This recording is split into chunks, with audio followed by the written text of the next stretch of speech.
అంజలి, పరువుదేముంది, ఇజ్జతేముంది? నీ ప్రాణం పోతాంటే అవన్నీ ముందుంటాయా చెప్పు?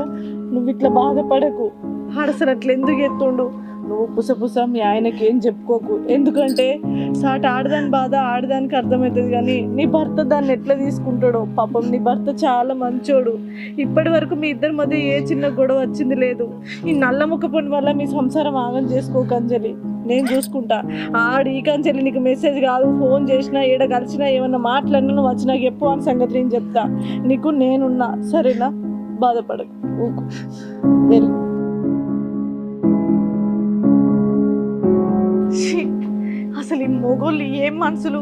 కట్టుకున్న పెండ్లాం ఇంట్లో ఉండంగా ఈ బయట ఆడోళ్ళతోని ఎందుకు ఇట్లా మాట్లాడాలని చూస్తారు? దీనికి ఒక మొగుడు ఉన్నాడు, దానికి ఒక సంసారం ఉంది, దాని సంసారం ఎందుకు నాశనం చేయాలి? ఈయన నేను ఒక దాన్ని చూస్తే మరి నా పెండ్లని ఇంకెవడు చూస్తాడో అని ఎందుకు ఆలోచించుకోరు? వీళ్ళ బతుకులు చెడ.